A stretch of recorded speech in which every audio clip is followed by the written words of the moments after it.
Hey guys, Mr. Fackenthal here. Today we're going to start Chapter 1, Section 4, which is all about rewriting equations and formulas. We're going to jump right into our first key idea, which is more of a definition. And it says that an equation that an equation that has two or more variables is called a literal equation.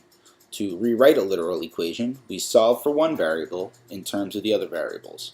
So we've been solving equations with variables on both sides. We're going to do the same thing here, except we're not going to get a final, one number as an answer. We'll get an equation as an answer instead.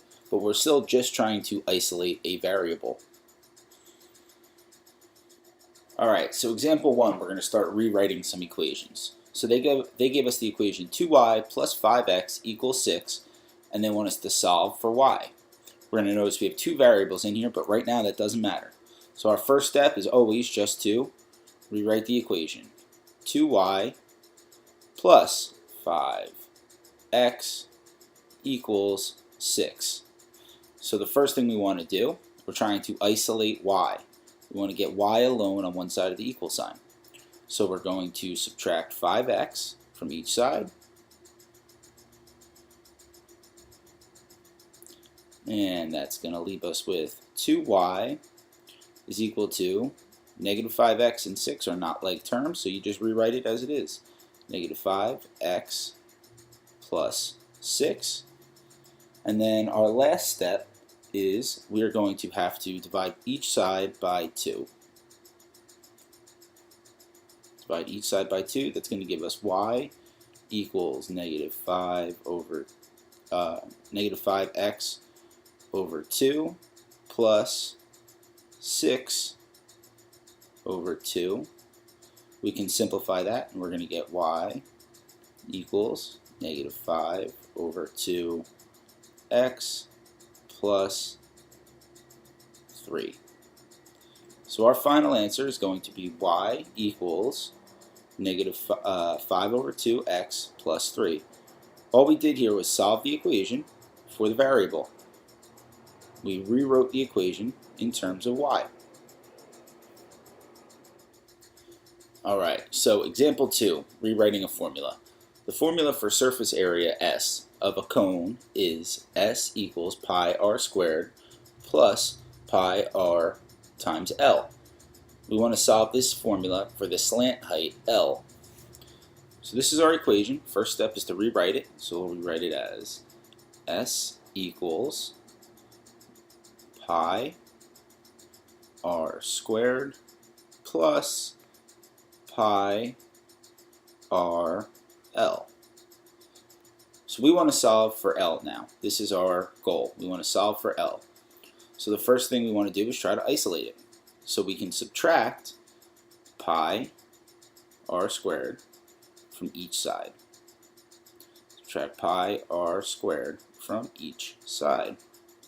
And that's going to give us S minus pi r, so pi r squared is now equal to pi r L. S minus pi r squared is equal to pi r L.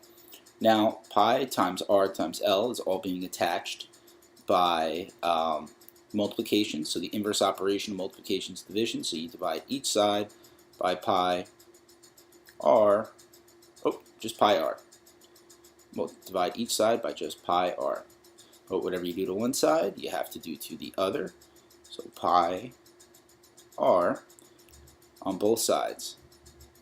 This pi and this pi will cancel, this r and this r will cancel, so that's going to leave us with S minus pi r squared all over pi r is equal to L.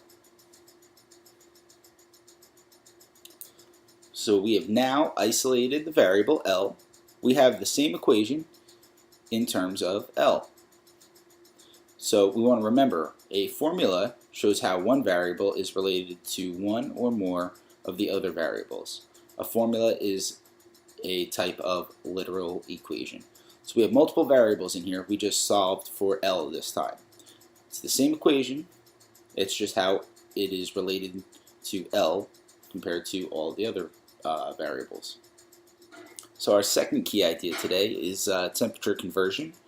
This is the formula for converting from degrees Fahrenheit, F, to degrees Celsius, C, is C equals 5 over 9 times F minus 32. So what that means, if we had a temperature in Fahrenheit, you could plug that temperature in and solve for what it would be in Celsius. So let's try that once. So first let's rewrite the equation. C equals 5 over 9. And we're going to solve this for 212 degrees Fahrenheit. We're going to see what that is equal to in Celsius. All right. So 212 minus 32. So 212 minus 32 is going to give us 180.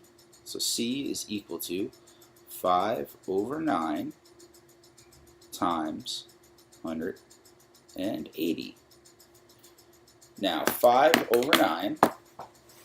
Now we just simplify, do the rest of the multiplication. So that is going to be 5 over 9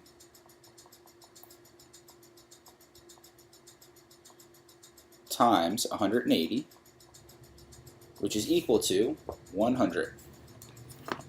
So C is equal to 100. So when it's 212 degrees Fahrenheit, it is 100 degrees Celsius. Alright, example 3 is rewriting the temperature formula. So we want to solve the temperature formula that we just learned in our last key idea. We're going to solve it for F. So we had it solved for C, now we're going to solve it for F. So again, that temperature formula is C equals 5 over 9 times F minus 32.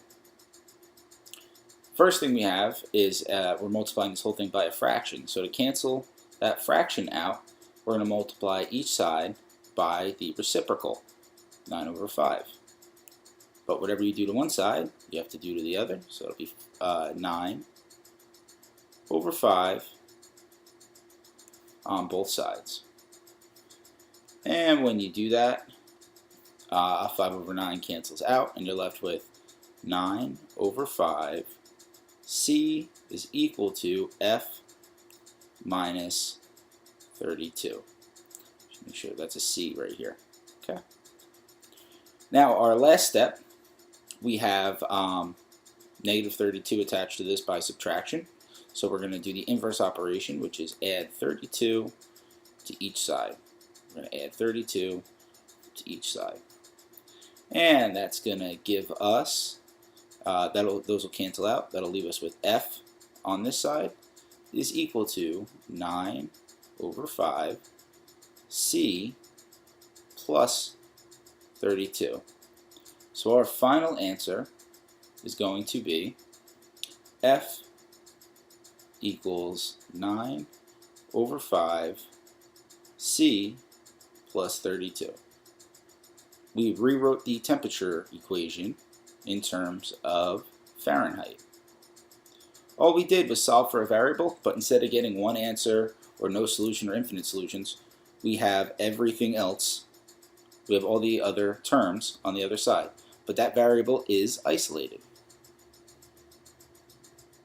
Alright, our last example today is going to be our real-life application, and it's actually going to piggyback off of example 3. So they want to know which has a greater temperature, the sun at 11,000 degrees Fahrenheit or lightning at 30,000 degrees Celsius. It's important to note that they're in different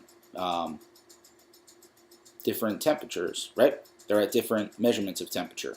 So we can't compare them just like this. So we're going to have to convert the Celsius temperature of lightning to Fahrenheit.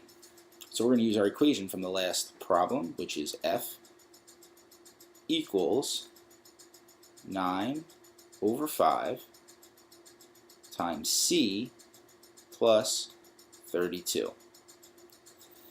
So the first thing we have to do is substitute 30,000 in for C, which is going to give us F equals 9 over 5 times 30,000 plus 32. And now order of operations says we have to do multiplication first.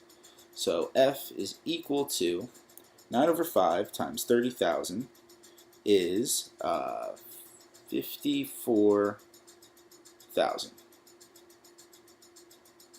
54,000. Yeah, there we go. Plus 32. Now our last step, 54,000 plus 32. So F is going to equal 54,032. So the temperature of lightning is 30,000 degrees Celsius. In Fahrenheit, that would be 54,032 degrees F. So to answer their question, which has a greater temperature, it's going to be lightning has a greater temperature because it is about, what, 40,000 more degrees Fahrenheit than the sun. Alright, so that's our final answer for this one. F is equal to 54,032, and they want to know which is greater, and we will say lightning.